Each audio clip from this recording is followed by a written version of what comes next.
లోక్సభ ఎన్నికలు సమీపిస్తున్న వేళ బీజేపీ పార్టీ వ్యూహరచన ఏ విధంగా ఉంది? ఎన్ని సీట్లు రాబోతున్నాయి? అసలు ఎలా పనిచేస్తుంది బీజేపీ అనే అంశాల మీద మాట్లాడడానికి మనతో పాటు ఉన్నారు స్పోక్ పర్సన్ రచనారెడ్డి గారు. నమస్తే మ్యామ్. నమస్తే అండి.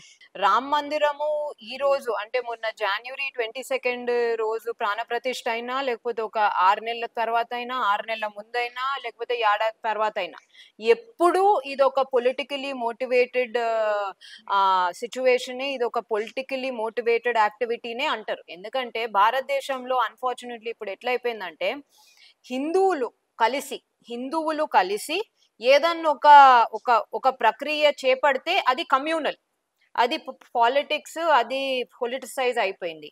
ఒక హిందువులు తప్ప ఇంకా ఎవరు ఏమన్నా ఇది చేస్తే, లేకపోతే ఇంకా ఎవరు ఏమన్నా ఇంకో ఏ మతం అయినా, మైనారిటీస్ లో ఒక మైనారిటీనే లేదు, చాలా మైనారిటీస్ ఉన్నాయి, కానీ ఇంకో ఏ మతము ఏ మతానికి సంబంధించిన ఏ ప్రక్రియనైనా స్టార్ట్ చేస్తే అది తప్పు కాదు. అంటే దానికి అసలు కాంట్రవర్సీ ఉండదు, ఏముండదు, అదొక రిలీజియస్ యాక్టివిటీ మాత్రమే. సో ఈ ఈ పొలిటిసైజేషన్ అండ్ ఆపర్చునిస్టిక్ పాలిటిక్స్ ఏదైతే ఉన్నాయో, మనము ఇటువంటి బెదిరింపులకు భయపడి మనము చేయాల్సింది చేయకుండా ఆగం కదా. అందుకోసము ప్రాణ ప్రతిష్ఠ అనేది అబ్బురంగా, అంటే ప్రపంచమే ఇట్లా కండ్లు ఖైర్లు కమ్మేలా చేసినాము, అది ప్రపంచం మొత్తం చూసింది. ఇది హిందూ రాష్ట్రమో, లేకపోతే హిందుత్వమో, లేకపోతే ఇంకోటేదో ప్రూవ్ చేసుకోవడానికి కాదు, అది ఎట్లయినా ఉన్నది. కానీ హిందువులకు, మెజారిటీలకు ఒక కొలిసే దైవాన్ని మనం ప్రతిష్ఠించుకున్నాం అనే తృప్తి హిందువులకు అందరికీ అండ్ సెక్యులర్ బాధులకు అందరికీ ఖచ్చితంగా ఉంది. ఓకే. సో మరోవైపు బీఆర్ఎస్ నేతలు ఏం చెప్తున్నారంటే, కాంగ్రెస్ కార్యకర్తగా గవర్నర్ వ్యవహారశీలి ఉంది. సో స్వతహాగా నిర్ణయం తీసుకోకుండా రేవంత్ రెడ్డి ఏం చెప్తుంటే దాన్ని ఫాలో అవుతున్నారని చెప్పేసి బీఆర్ఎస్ నేతలు అంటున్నారు. ఇది నిజమేనా? బీఆర్ఎస్ నేతలకు ఇప్పుడు పాపం ఓడిపోయిన తర్వాత ఏం మాట్లాడాలనో, ఎందుకు మాట్లాడాలనో వాళ్ళకు అర్థం కాకుంటుంది మేడం. ఎందుకంటే వాళ్ళు గవర్నర్ గారు వచ్చి రాగానే వాళ్ళు కయ్యం పెట్టుకుండ్రు, కొట్లాటలు పెట్టుకుండ్రు. గవర్నర్ రైట్ అంటే వాళ్ళు లెఫ్ట్ అంటే గవర్నర్ గారు రైట్. అంటే వాళ్ళకు బీఆర్ఎస్ పార్టీ నాయకులకు, వాళ్ళ గవర్నమెంట్ కి, గవర్నర్ కి అన్యోన్య రిలేషన్షిప్స్ అయితే అస్సలకే లేకుండే, అది మనం గత 5 ఏళ్లలో చూసాము.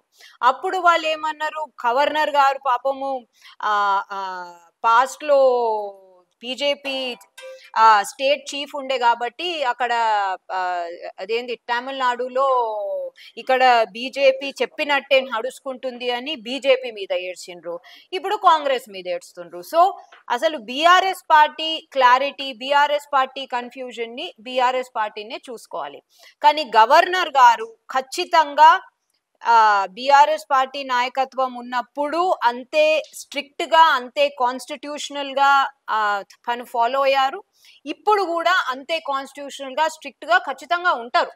సో ఇప్పుడు దానికి ఇవాళ బీఆర్ఎస్ పార్టీ ఏడుస్తుంది, రేపు కాంగ్రెస్ పార్టీ కూడా ఏడ్చే అవకాశాలు ఉన్నాయి. Will have to see. And అంతేకాకుండా బీఆర్ఎస్ వాళ్ళు ఏం చెప్తున్నారంటే, కొన్ని రోజుల తర్వాత ఖచ్చితంగా బీఆర్ఎస్ ఫామ్ లోకి వస్తుంది, కేసీఆర్ ముఖ్యమంత్రి అవుతారని చెప్పేసి అంత కాన్ఫిడెంట్ గా చెప్తున్నారు. దేన్ని చూసుకొని అంత కాన్ఫిడెన్స్ వీళ్ళకి మరి?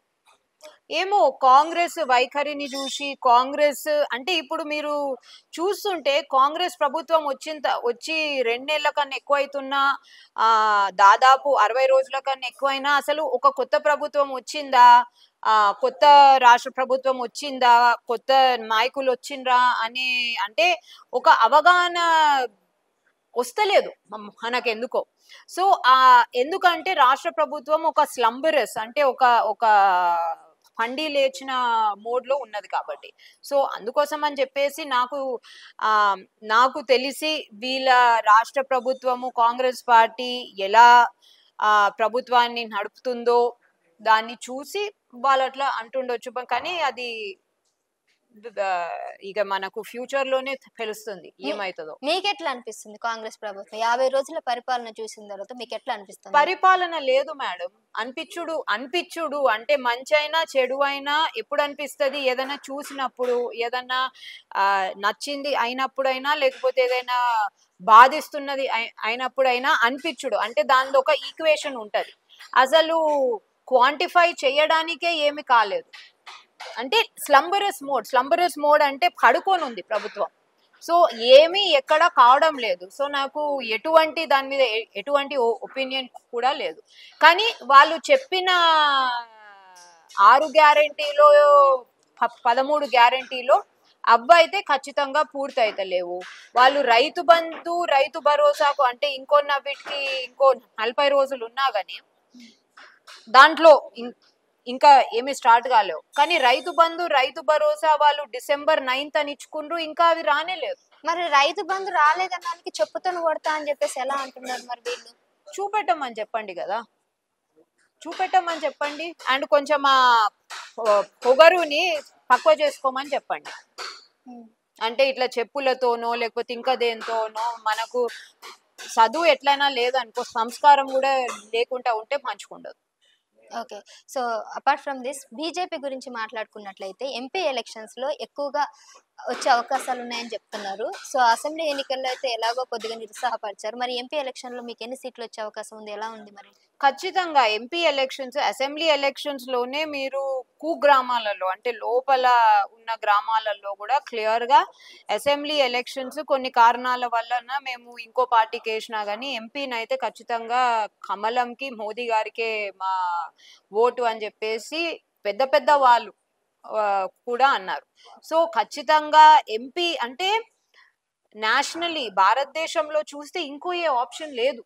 అంటే ఈ ఒక ఆప్షన్ ఏ ఉంది, ఆప్షన్ బి ఉంది, 2 ఆప్షన్ ఏ, ఆప్షన్ బిలో 2 ఆప్షన్లు ఒకే స్థాయిలో ఉన్నాయి అన్నట్టు లేనే లేదు. మోదీ గారికి ఆపోజిట్ గా ఇంకా ఎవరంటే లేనే లేరు. అసలు ఒక చాయిస్, ఒక ఆప్షన్ దూరం వరకు కూడా లేదు. సో అందుకోసము మోదీ గారు తప్ప ఇంకో ఏ ఆప్షన్ భారతదేశానికి లేదు, తెలంగాణ కూడా అసలుకే లేదు. సో ఖచ్చితంగా బీజేపీ అయితే 10 సీట్ల వైపు ప్రయత్నిస్తుంది. ఖచ్చితంగా మాకు ఎక్కువ వచ్చే అవకాశాలే ఎక్కువ ఉన్నాయి.